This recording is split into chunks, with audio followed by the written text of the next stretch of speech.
Hey class, Mr. Handry here. For today's lesson, we're going to be taking a look at section 3.2, which is going to deal with proving figures congruent using rigid motions. Alright, for today's lesson, we have one learning goal, and our learning goal is that you will be able to determine whether two figures are congruent using rigid motions. So, congruent figures means that they have the same shape and size, and rigid motions are transformations that maintain shape and size. So we're going to see if we can match up two different shapes using reflections, rotations, and translations.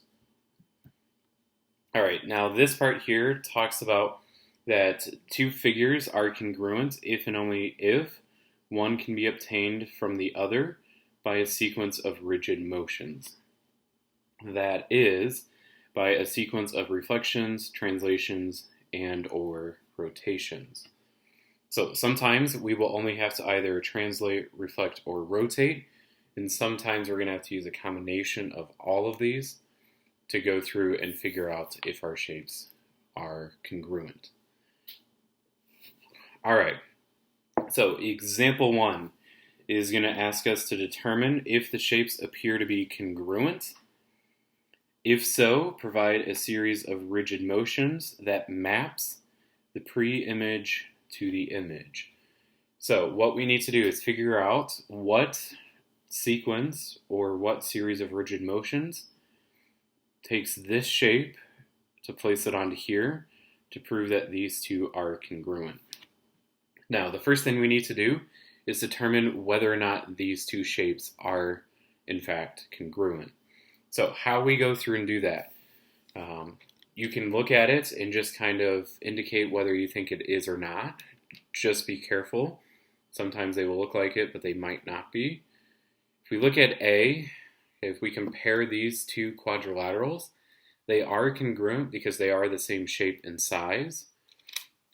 One way that we can do that without needing the distance formula and a protractor and everything is to go through and use tracing paper or parchment paper. You go through and trace your shape. So I trace my quadrilateral as CDEF. And then we're not going to worry about transformations right now, but just see if you can get it to match up. And it appears if I flip this over, which is allowed, that it does match up. So these are the same shape and size, so that is what we are wanting to have for our first part. So these two shapes are congruent because they are the same shape and size. So by saying that they are the same shape and size, I do know for a fact that these shapes are congruent. Now, the next part states, if they are congruent, provide a series of rigid motions that maps the pre-image to the image. Now, there's a variety of ways you can do this. You can choose a point and then use the coordinate notation for a reflection, rotation, or translation and try to get from one to the other. The best way to do this, though, I will be honest, is using some sort of way of tracing, whether it's tracing paper, parchment, wax, or paper, and trying to go through and maneuver it to get to the other. So if I go through and trace my quadrilateral CDEF, before you start going through and doing transformations, okay, unlike last time where we talked about with symmetry, where you would indicate your starting point, or just reflections where you drew the line, okay, what I'm going to suggest you do is you trace your shape, and then you go through and indicate the X and Y axis and the origin. Because when I start rotating or flipping this, I need to know where that origin point is, and I need to know exactly where the X and Y axis are. Because if I rotate this 90 degrees, then this needs to match up again perfectly. So that would be a rotation of 90, then 180, and 270. So by creating the little cross here, by indicating my origin and the X and Y axis, that really helps with rotations. It's also going to help with reflections, because if I want to reflect over the X axis, I flip top to bottom. and then I need to match up that x-axis, and then the same thing with the y. Alright, so just by explaining that, I've already rotated and shown that I cannot get it to match up. Reflection of x-axis puts it down here. So the next thought would be, let's try reflecting over the y-axis before we get too fancy on different transformations. So if I go through and reflect this over the y-axis, I end up right here. And in fact, my shape does in fact line up with this one. Therefore, I have identified the rigid motion. I don't need to worry about a sequence because it took one reflection to get from here to here. Now, another thing to kind of know before we move forward with this and write our answer down. Anytime the orientation of the shape changes, where like the point here is on the left and it's here on the right, okay, anytime orientation change, just simple like that, it generally indicates a reflection. Anytime an orientation changes and it looks like this, that generally indicates a reflection, or not a reflection, a rotation. If it seems to keep the same orientation, it's likely a translation. Alright, so I reflect over the y-axis. That means my series of rigid motions is a reflection over the y-axis. So that means I flipped this over the y-axis and I ended up here. So example 1 is going to have you go through and practice different ones like that. So they'll provide you some different situations and ask you what. Well, they'll ask you first if they are congruent. If so, what are the rigid motions? Now, I'm not going to go through and practice every single one, but I will talk about here real quick for B. For B, all we did for this to get from triangle ABC to XYZ is we just rotated 90 degrees counterclockwise. So we just took this shape and we rotated it here. So we just take this, rotate 90, and it ends up here. So same shape and size, a rotation of 90 degrees. Now for C, it is same shape and size, so they are congruent. But for this one, because we're starting up here at ABCD, flips it to the bottom, so that is a reflection of over the x-axis to get to the parallelogram XYZ, or WXYZ. Alright, now I do want to practice one more, and let's take a look at D. So if we look at D, so we have our triangle JKL and then XYZ. So we need to figure out how to get from here to here. Now, there's a couple ways you can do this. I'm going to show the way that doesn't result in, or I'm going to go about it in the way that uses the different transformations we're used to, in terms of reflection over x and y axis, y equals x, y equals negative x, rotate 90, 180, 270, or a translation. So I'm going to go through and trace my shape.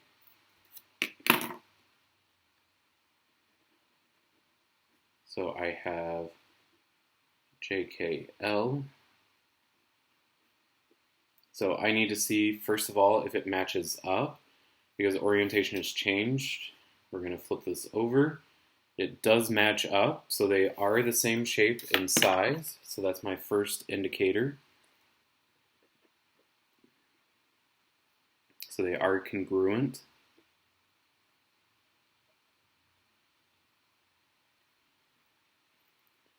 Now we need to go through and figure out our sequence.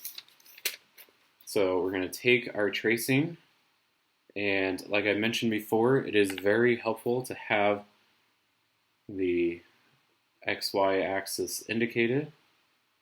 Now, because I had to flip my paper to go through and see if it matched up, odds are that I need to go through and flip it. If I flip top to bottom, that's not really going to match up orientation-wise. So let's go ahead and flip left to right over the y-axis. Now, at first, you may be sitting there thinking, okay, that's the right orientation, but it doesn't match up, so that's not right. Pause for a second, okay, before you give up on it. Okay, I'm talking about a series of rigid motions, so while this doesn't match up quite yet, I could do something else to get this to match up to here. So my first step would be a reflection over the y-axis.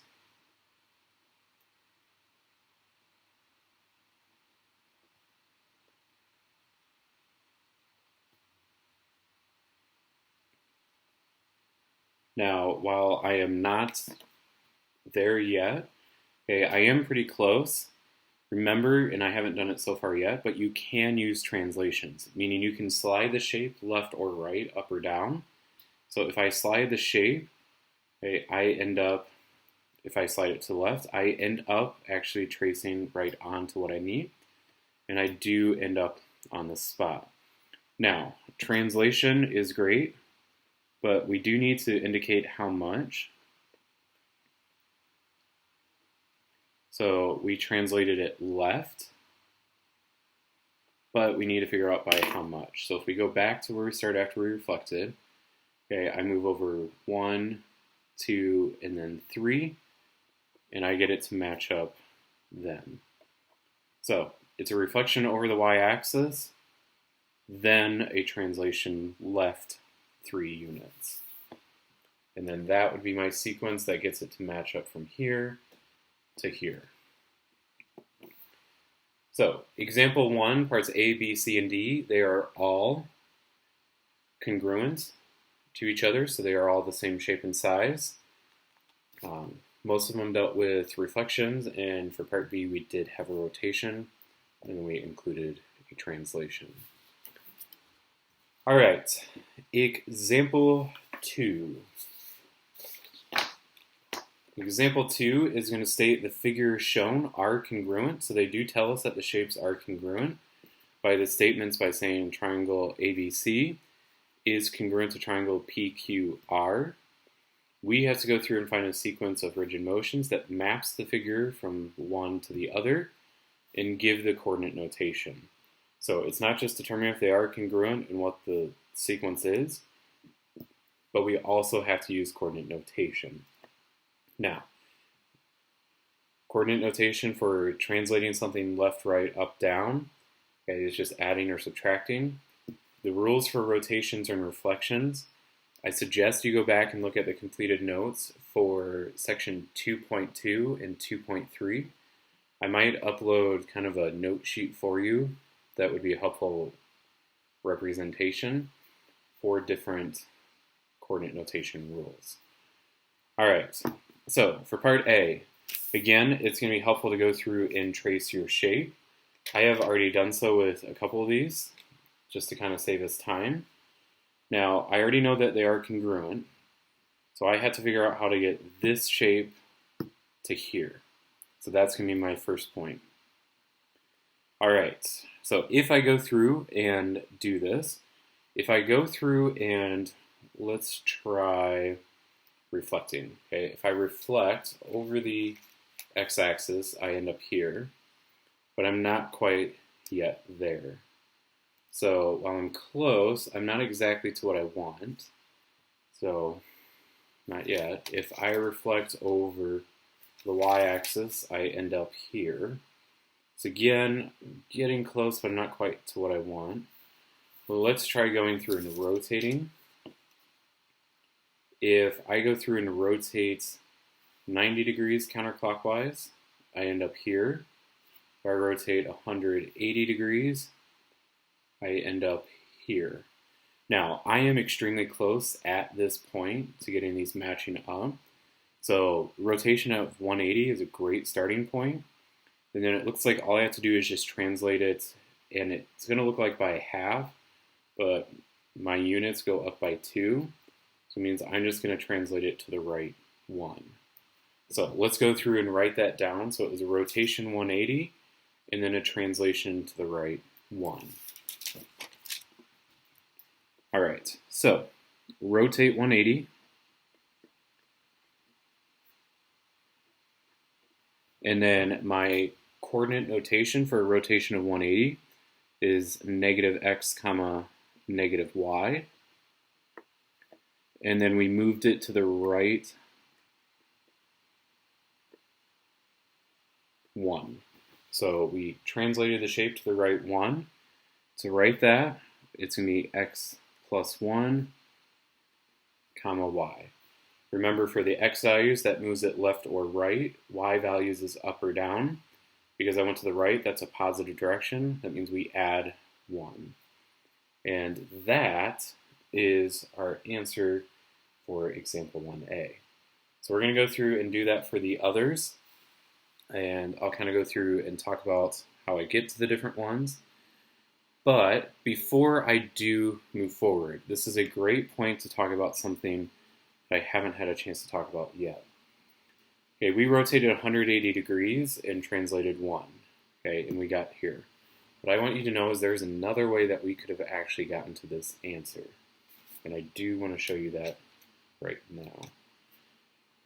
Now, I indicated at the idea when I was talking about reflections. Okay, if I reflected over the x-axis, we ended up here. While it looks like I'm really close, okay, I gave up and kind of talked about going on to reflection over y and then rotating. When I reflect over x, I get here. If I were to then go through and reflect over y, so let's say I start here, I reflect over x, and then I reflect over y. Is that not the ending point where I was at with rotating 180? Okay, it was. So, something to note is that you can do 2 different reflections to end up with a rotation of 180. So if I reflect over x and then I reflect over y, it's the same transformation as rotating 180. Again, just to kind of show you. So if I rotate 180, it's 90 and then 180. I end up here.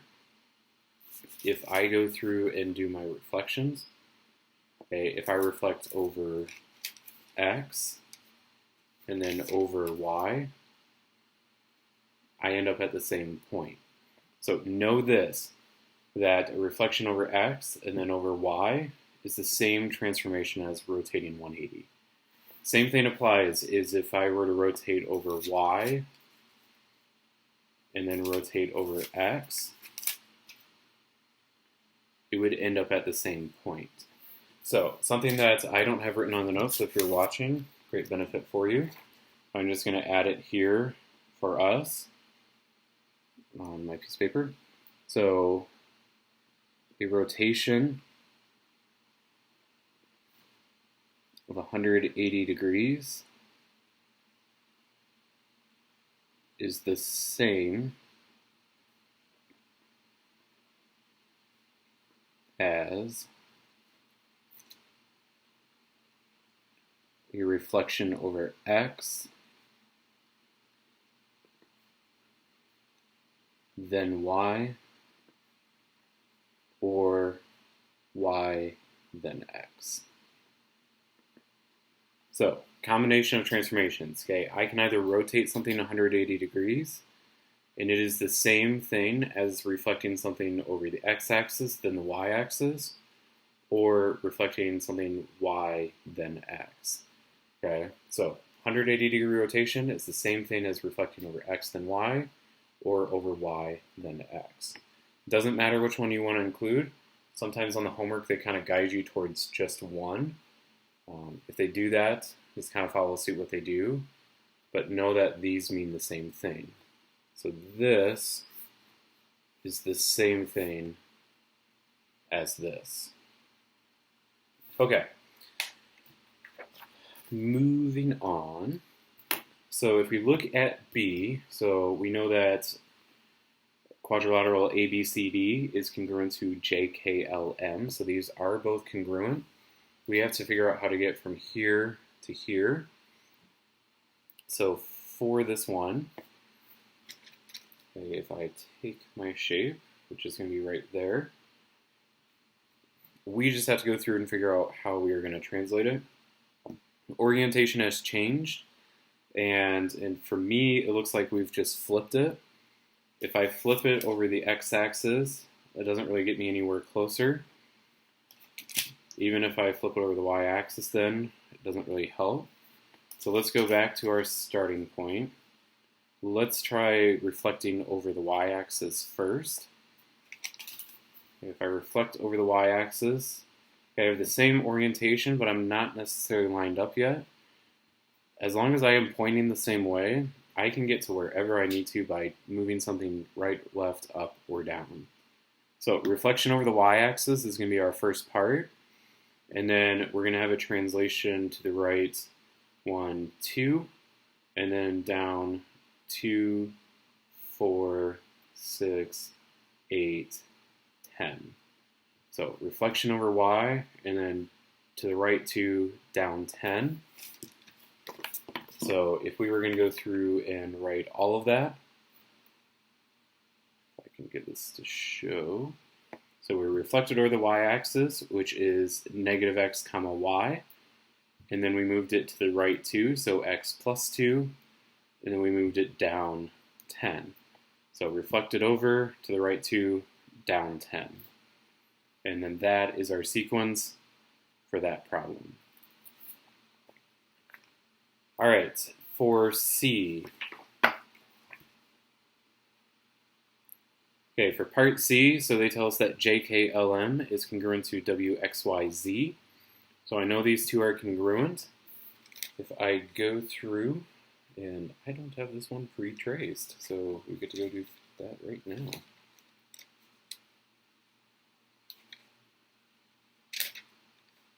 All right, so if I go through and trace this one,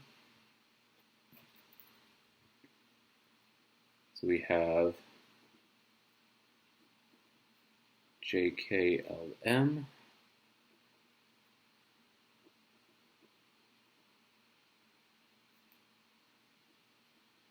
Again, I'm going to indicate my origin and my XY axis. So I need to figure out how to get from here to here. Again, orientation has changed, and I'm going to start with a reflection over the x-axis. So if I reflect over the x-axis, okay, I am awfully close at this point. I have the orientation that I need. So then at this point, it's just translating. So your first step is reflection over x, and then we're going to move it to the left and then down. Now, how much do we move it to the left? Well, we moved it to the left. Let's see. We go to the left. There we go. All right. 2, and then 4, and then down 2. So we reflected over x, which put us here. We went to the right 4 and down 2. And that gets us to match up. So again, it is a reflection over the x-axis. So x comma negative y. We moved it to the left 4, so x minus 4. And then y minus 2 for going down 2. All right, last one for D. So ABCDE is congruent to PQRST. So these two shapes are congruent. And if I trace my shape for ABCDE, it's like that. And if we were to go through, okay, looking at it, let's try reflecting over the x-axis because it's on the bottom there. If I reflect over the x-axis, well, that lands it on top, but it doesn't match up. Reflecting is a good idea. So let's try reflecting over the y-axis. Let's try flipping it over. So reflecting over the y-axis, okay, end up there. Let's just kind of look to see if it would match up. It does. And all I have to do then is just translate. And this one is just going to move down 2, 4, 6, 8, 10.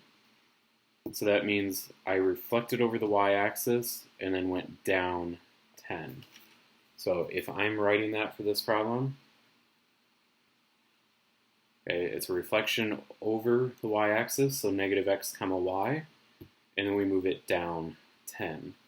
Now, if you do not have these memorized or you don't know them off the top of your head, again, either I would go back and look at sections 2.1, 2.2, 2.3 for the rules of transformations for a translation, reflection, rotation, or I might have sent out to you guys or have for you all the rules in one place so that we don't have to be looking at 3 different pages.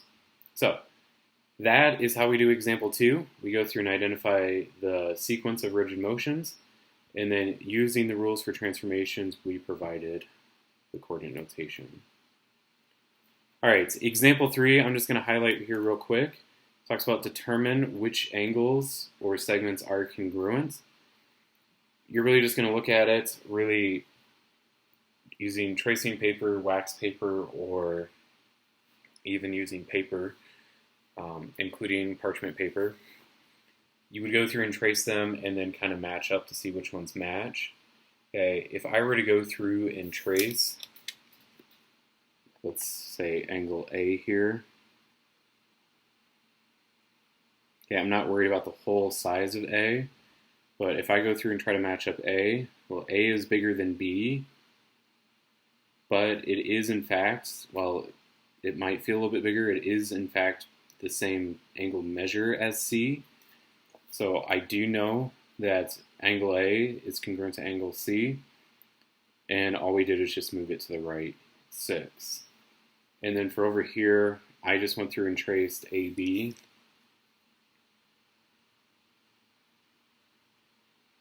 So I traced AB and then saw it was the same measure. EF is longer than AB, but it is the same measure as CD. So AB is the same measure as CD. You just reflect it and then translate it left, right, up, down. All right, so with that said, that is your lesson for section 3.2 on sequence or using rigid motions to prove figures congruent.